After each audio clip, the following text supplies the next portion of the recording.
Transformation through the body. Why have most religions condemned or denied the body? It seems that the spiritual seekers have always regarded the body as a hindrance or even as sinful. Why have so few seekers become finders?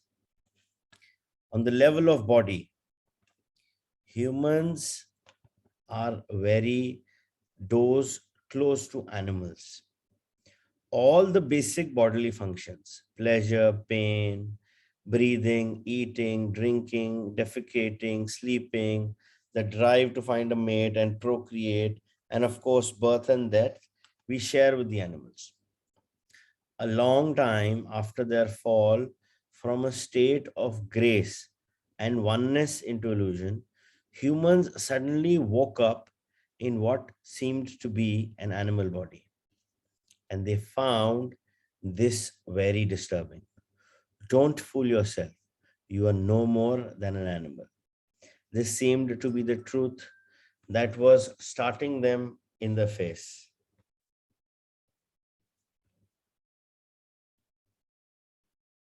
But it was too disturbing a truth to tolerate. Adam and Eve saw that they were naked and they became afraid. Unconscious denial of their animal nature set in very quickly. The threat that they might be taken over by powerful instinctual drives and revert back to complete unconsciousness was indeed a very real one. Shame and taboos appeared around certain parts of the body and bodily functions, especially sexuality. The light of their consciousness was not yet strong enough to make friends with their animal nature, to allow it to be and even enjoy that aspect of themselves, let alone go deeply into it to find the divine hidden within it, the reality within the illusion. So they did what they had to do. They began to disassociate from their body. They now saw themselves as having a body rather than just being it. When religions arose, the disassociation became even more pronounced as the you are not your body belief. Countless people in East and West throughout the ages have tried to find God, salvation, or enlightenment through denial of the body. This took the form of denial of sense pleasures and of sexuality in particular, fasting, and other aesthetic practices. They even inflicted pain on the body in an attempt to weaken or punish it because they regarded it as sinful. In Christianity, this used to be called mortification of the flesh. Others tried to escape from the body by entering trance states or seeking out of body experiences. Many still do. Even the Buddha is said to have practiced body denial through fasting and extreme forms of asceticism for 6 years. But he did not attain enlightenment until after he had given up this practice. The fact is that no one has ever become enlightened through denying or fighting the body or through an out of body experiences. Although such experiences can be fascinating and give you a glimpse of the state of liberation from the material form, in the end, you will always have to return to the body where the essential work of transformation takes place. Transformation is through the body, not away from it. This is why no true master has ever been advocated fighting or leaving the body, although their mind based followers often have. Of the ancient teachings concerning the body, only certain fragments survive, such as Jesus's statement that your whole body will be filled with light, or they survive as myths, such as the belief that Jesus never relinquished his body, but remained one with it and ascended into heaven with it. Almost no one to this day has understood those fragments or the hidden meaning of certain myths, and the "you are not your body" belief has prevailed universally, leading to body denial and attempts to escape from the body. Countless seekers have thus been prevented from attaining spiritual realization for themselves and becoming finders. See, the whole catch here is you cannot be in a stage of denial.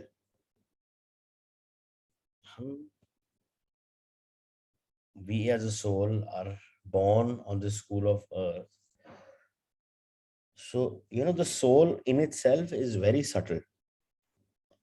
So, in order to get that grounding, he requires this physical body. So, physical body is nothing but an outer uniform of the soul, of who you truly are as of now. And then there is a mind. अगर मैंने इस body को neglect कर दिया, in the sense कि I am not this body, that's a fact. This body is different. It is a uniform given to me in order for me to experience these lessons. Now, the only difference between the physical world or the metaphysical world is, in the metaphysical world, you do not have a body, so you are not able to experience it. So जो वो experience है वो हमें body में ही मिल सकता है. अगर वो experience, see, you are here for that experience, you are here for that lesson, you are here for that wisdom. अगर वो without body हमें मिल सकता है, फिर तो हमें metaphysical में मिल जाता. Why take a birth on planet Earth? Because that experience has a lot of feelings associated with it. And remember, जो feelings होती है, they are always for the soul through the body. Since the soul resides in the body, so those feelings are not for the body, they are felt by the body for the soul to experience it. So अगर हम body denial में रहेंगे, I mean, that's like missing out on the full experience. See, anything when you are in a stage of denial, in the sense कि नहीं, मैं इसको त्यागता हूँ, मैं इसको वो करता हूँ, is never going to get you the true experience. True experience is experiencing it, acknowledging it first, accepting it, and then experiencing it. Denial तो बहुत easy है. We have this concept in hypnotherapy where they say the first stage of a loss of anything is stage of denial. नहीं, ये तो हुआ ही नहीं है, ये तो हो ही नहीं सकता. You want to be in that illusionary world that it's not there. You're trying to deny it. Why? You need to accept things. You cannot deny things. ये तो हुआ, ये तो है ही नहीं, ये तो वो ही नहीं है. You need to accept, okay, I know this fact that this is not my body, but yeah, this is a uniform given to me in order for me to experience things. अगर बगैर body के मैं experience कर सकता, फिर तो मैं metaphysical में एक्सपीरियंस कर लेता ना. मैं अर्थ पे क्यों आया? मैं अर्थ पे इसलिए आया because I needed this body to experience those emotions, to experience those feelings, and then get the wisdom out of it. So you cannot be in a stage of denial कि भैया ये body को मैं deny करना चाहता हूँ. So spiritual enlightenment or spiritual enlightenment, very important for you to experience whatever you are here for and experience the complete spectrum. और वो body से ही हो सकता है. So you can't deny this body. But yes, you need to be very clear with this fact that, okay, this is a uniform. So whatever happens on School of Earth, at the end, the uniform collapses. The body dies. The physical body dies. But the soul does not die. It's always eternally alive. So it's just a change of uniform. So reincarnation is nothing but a change of uniform. यार हमारे पास नहीं होता uniform. Office के लिए अलग होता है, रात को सोने के लिए नाइट सूट अलग होता है, कहीं खेलने जाना है उसकी अलग होता है. Why? In order to best experience and not constrain ourselves, because there is a right. I would not like to use the word right way, but there is an appropriate way. So similarly, in order for us to experience that, or for what we are on this school of earth, this body, this physical body, is nothing but just your uniform. The moment this, the soul wants to exit, the spirit wants to exit, the physical body will remain there and then. And interestingly, जितने भी rites किए जाते हैं on school of earth, in whatever religion you're talking about, they are all for the body. None of the rites are for the soul. None of the rites are for the spirit. वो सब body के rites किए जाते हैं because they respect the uniform. That is where this entire concept of respecting your body comes. That army men have just such amazing respect for their uniforms. Why? Because they know this fact that we need to respect it. It's an honor. So that is the same way this logic or this thing has come, that you need to respect your body. Or earth pe, whenever you exit, the soul exits, it is only that the body rituals are completed. The body is burned, all 5 elements are integrated into itself, like that. So you can't deny it, but yes, you need to be very clear that this is a uniform given to you. And you are different and your body is different. You can't be in denial कि भैया मैं तो body हुई नहीं. In the sense कि I don't want to take care of the body. No. Buddha took 6 years. He became very, very pale. बहुत fragile हो गया था. And people used to think कि पता नहीं ये मर ही जाएगा. Because he said, yeah, I'm not this body. Agreed, you're not this body. But then you've been given something as a blessing from the God, from the Almighty, or from the universe. You need to respect it. You can't be in a stage of denial. Agreed, you are not this body. But then if you have been given a gift from somebody, it's up to you to decide whether you want to appreciate that gift and, get in that zone of gratitude and be blessed that you have a body, or rather than deny this body. So respect the body and be very clear, this is a uniform given to you on the school of thought. Is it possible to recover the lost teachings on the significance of the body, or to reconstruct them from the existing fragments? There is no need for that. All spiritual teachings originate from the same source. In that sense, there is and always been only one master who manifests in many different forms. I am that master, and so are you. Once you are able to access the source within, and the way to it is through the inner body. Although all spiritual teachings originate from the same source, only they become verbalized and written down. They are obviously no more than collection of words, and a word is nothing but a signpost, as we talked about it earlier. All such teachings are signposts pointing the way back to the source. I have already spoken of the truth that is hidden within your body, but I will summarize for you again the lost teachings of the master. So here is another signpost. Please endeavor to feel your inner body as you read or listen. Sermon on the body. What you perceive as a dense physical structure called the body, which is subject to disease, old age, and death, is not ultimately real, is not you. It is a misperception of your essential reality that is beyond birth and death, and is due to the limitations of your mind, which, having lost touch with being, creates the body as an evidence of its illusionary belief in separation and to justify its state of fear. But do not turn away from the body, for within that symbol of impermanence, limitation, and death that you perceive as the illusionary creation of your mind and is concealed the splendor of your essential and immortal reality. Do not turn your attention elsewhere in your search for truth, for it is nowhere else to be found but within your body.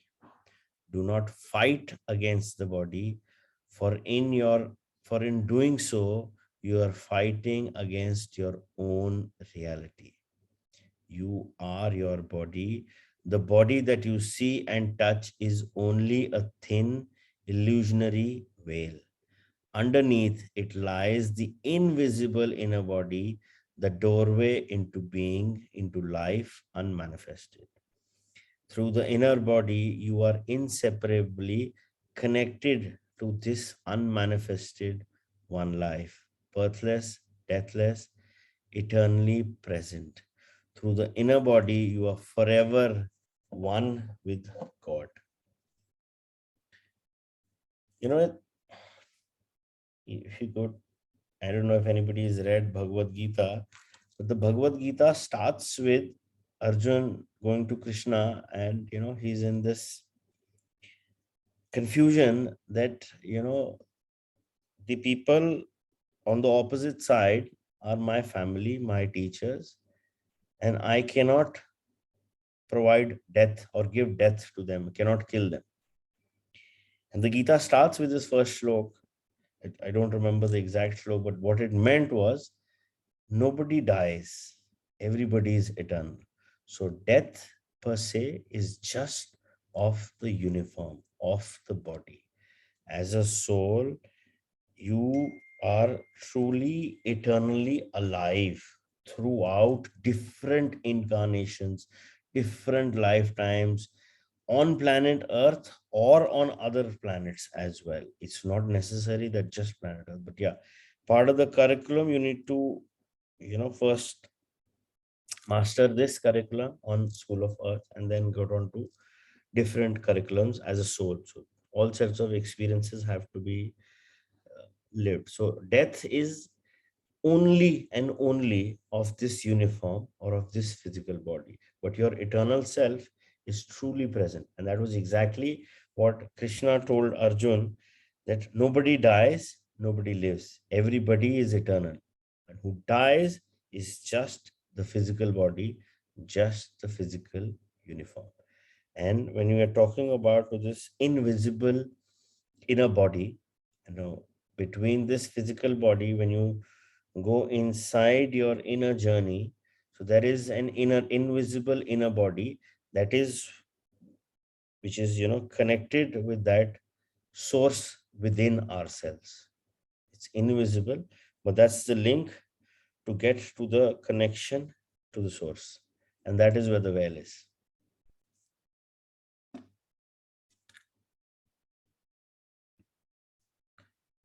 Have deep roots within. The key is to be in a state of permanent connectedness with your inner body, to feel it at all times. This will rapidly deepen and transform your life.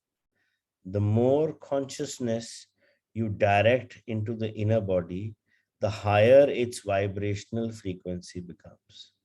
Much like a light that grows brighter as you turn up the dimmer switch and so increase the flow of electricity. At this higher energy level, negativity cannot affect you anymore, and you tend to attract new circumstances that reflect this higher frequency. If you keep your attention in the body as much as possible, you will be anchored in the now. You won't lose yourself in the external world, and you won't lose yourself in your mind. Thoughts and emotions, fears and desires, may still be there to some extent, but they won't take you over. Please examine where your attention is at this moment. You are listening to me, or you are reading these words in a book. That is the focus of your attention. You are also peripherally aware of your surroundings, other people, and so on. Furthermore, there may be some mind activity around what you are hearing or reading, some mental commentary. Yet, there is no need for any of this to absorb all your attention. See, if you can be in touch with your inner body at the same time, keep some of your attention within. Don't let it all flow out. Feel your whole body from within as a single field of energy. It is almost as if you were listening or reading with your whole body. Let this be your practice in the days and weeks to come. Do not give all your attention away to the mind and the external world. By all means, focus on what you're doing, but feel the inner body at the same time whenever possible. Stay rooted within.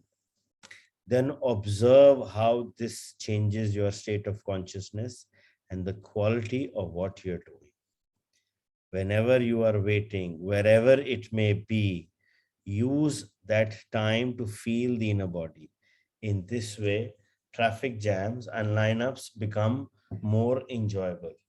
Instead of mentally projecting yourself away from the now, go more deeply into the now by going more deeply into the body. The art of inner body awareness will develop into a completely new way of living, a state of permanent connectedness with the being, and with and will add a depth to your life that you have never ever known before. It is easy to stay present as the observer of your mind when you are deeply rooted within your body. No matter what happens on the outside, nothing can shake you anymore unless you stay present. And inhabiting your body is always an essential aspect of it. You will continue to be run by your mind. The script in your head that you learned a long time ago, the conditioning of your mind, will dictate your thinking and your behavior. You may be free for it for brief intervals, but rarely for long. This is especially true when something goes wrong and there is some loss or upset.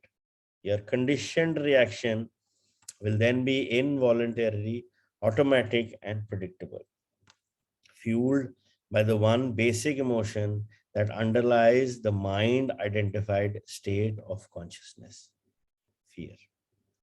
So, when such challenges come, as they always do, make it a habit to go within at once and focus as much as you can on the inner energy field of your body. This need not take long, just a few seconds, but you need to do it the moment that the challenge presents itself. Any delay will allow a conditioned mental emotional reaction to arise and take you over.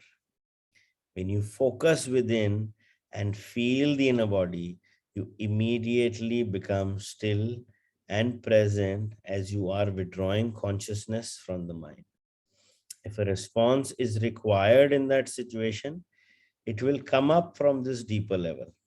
Just as the sun is infinitely brighter than a candle flame, there is infinitely more intelligence in being than in your mind.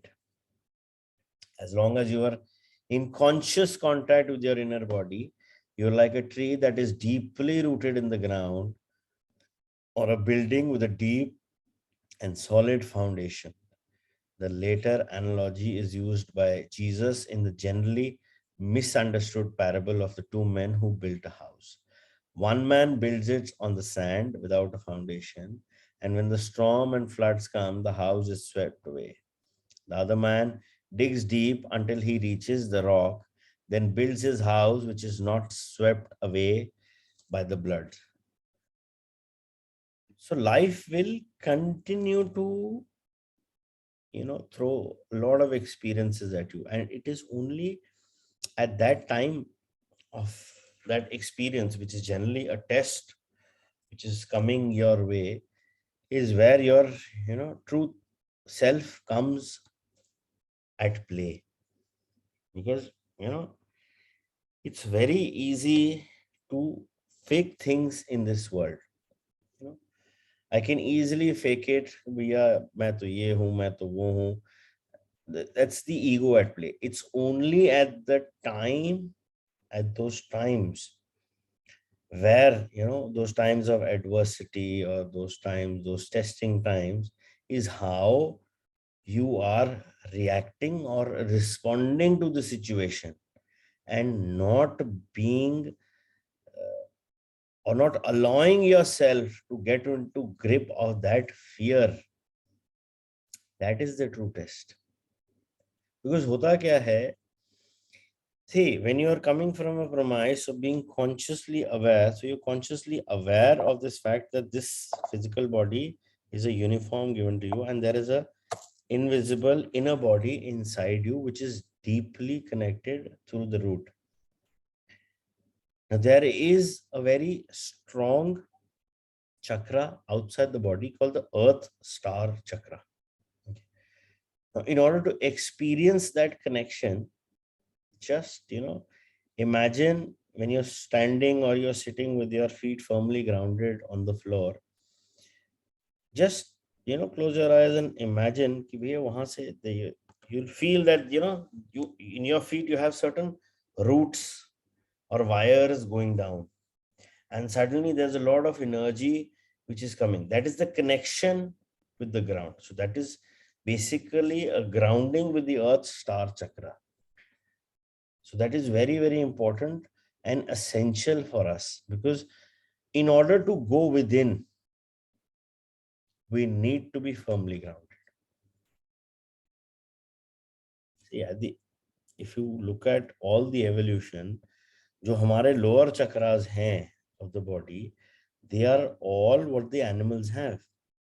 It is only the distinction comes from after the heart chakra. So the throat chakra for communication, the third eye for the vision, and the crown for the enlightenment. So जब तक हमने वो firm groundedness नहीं रखी, because animals also have a body, we also have a physical body. So that body needs to be nicely grounded in order for you to experience this spiritual enlightenment. What happens is, if the body is now they're saying the inner body, the invisible inner body, get connected. So that connection through that inner invisible physical body happens through this physical body only. So this physical body needs to be nicely connected to the Earth Star, nicely grounded. Because agar wo nahi hai, and there is too much of energy coming from the higher chakras, which is going to definitely call for that enlightenment, chances are that the grounding gets disturbed. So in order to be connected to that inner body for that experience of spiritual enlightenment, grounding is very, very important. I don't know how many people have here come across, I would have suggested go for grounding walks, go do this, go do this. It's all part of this. This physical body needs to be nicely grounded no matter what. Nothing can be experienced, not in the true physical world, not in the true spiritual world, if you're not firmly grounded. जब आपकी grounding होगी, then only you will be able to connect with that inner body inside. नहीं तो फिर वो आपकी grounding अगर proper नहीं होगी, तो वो connection नहीं बन पाएगा. So please work on your grounding, is very, very important. Arjun, grounding नहीं होती वो कैसे पता चलता है कि like does it have a physical manifestation in form of something to do with the lower chakra and Grounding is issue? not generally root chakra is disturbed. But यहाँ पे इतना strong link नहीं है root chakra के साथ, because root chakra talks about grounding, stability and security. So, but yes, in the true sense, the body needs to be grounded, because see, it's like अगर हम ground नहीं होंगे ना, तो इस उड़ना बहुत आसान है. See, this experience na, is more about experiencing it and digesting it rather than being just blown away with it.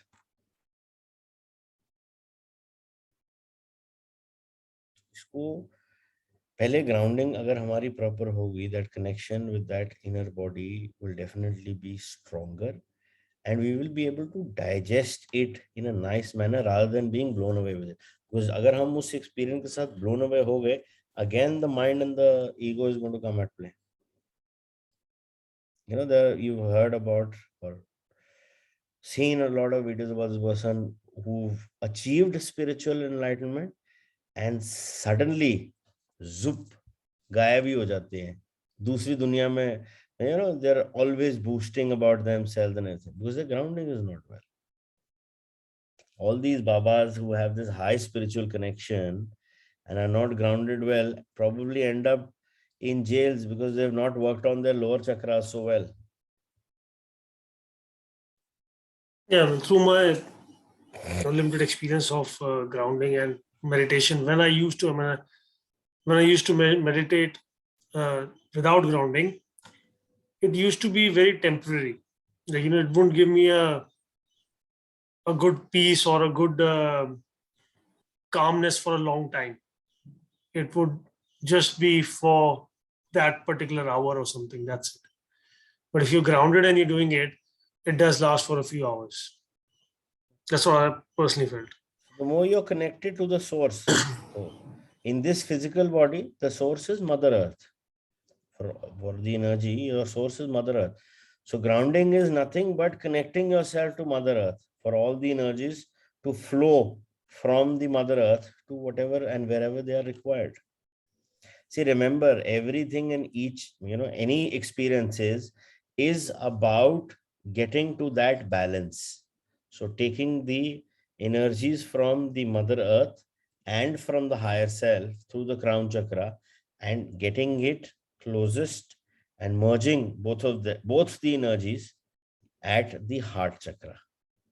So that's the Shiva Shakti. That's the merger there. So it's very important to have grounding with Mother Earth.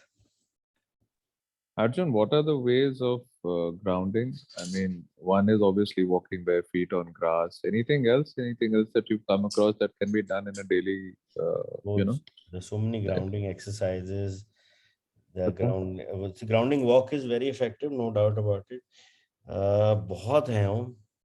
I mean, there's so many exercises on root chakras and exercises there. There are foods for root chakra, having more of green vegetables and all. It's a long Okay. list. I'll All share right. it with you. Done. Thanks.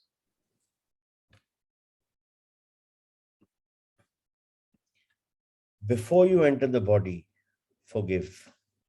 I feel very uncomfortable when I tried to put my attention on the inner body. There was a feeling of agitation and some nausea. So I haven't been able to experience what you're talking about. What you felt was a lingering emotion that you were probably unaware of until you started putting some attention into the body. Unless you first give it some attention, the emotional will prevent you from gaining access to the inner body, which lies at a deeper level underneath it. Attention does not mean that you start thinking about it. It means to just observe the emotion, to feel it fully, and so to acknowledge and accept it as it is. Some emotions are easily identified: anger, fear, grief, and so on. Others may be much harder to label. They may just be vague feelings of unease, heaviness, or constriction halfway between an emotion and a physical sensation. In any case, what matters is not whether you can attach a mental label to it, but whether you can bring the feeling of it into awareness as much as possible. Attention is the key to transformation, and full attention also implies acceptance. Attention is like a beam of light, the focused power of our subconscious, so focused power of our consciousness that transmutes everything into itself. In a fully functional organism, an emotion has a very short lifespan. It's like a momentary ripple or a wave on the surface of your being. When you are not in your body, however, an emotion can survive inside you for days or weeks, or join with other emotions of similar frequency that have merged and become the pain body, a parasite that can live inside you for years, feed on your energy, lead to physical illness, and make your life miserable. See chapter 2. So place your attention on feeling the emotion and check whether your mind is holding on to a grievance pattern such as blame, self pity, or resentment that is feeding the emotion. If that is the case, it means you haven't forgiven. Non forgiveness is often toward another person or yourself, but it may just as well be toward any situation or condition, past, present, or future, that your mind refuses to accept. Yes, there can be non forgiveness even with regard to the future. This is the mind's refusal to accept uncertainty, to accept that the future is ultimately beyond its control. Forgiveness is to relinquish your grievance and so to let go of grief. It happens naturally once you realize that your grievance serves no purpose except to strengthen a false sense of self. Forgiveness is to offer no resistance to life, to allow life to live through you. The alternatives are pain and suffering and greatly restricted flow of life energy, and in many cases, physical disease. The moment you truly forgive, you have reclaimed your power from the mind. Non forgiveness is the very nature of the mind. Just as the mind made false self, the ego cannot survive without strife and conflict. The mind cannot forgive, only you can. You become present, you enter your body, you feel the vibrant peace and stillness that emanate from being. That is why Jesus said, before you enter the temple, forgive.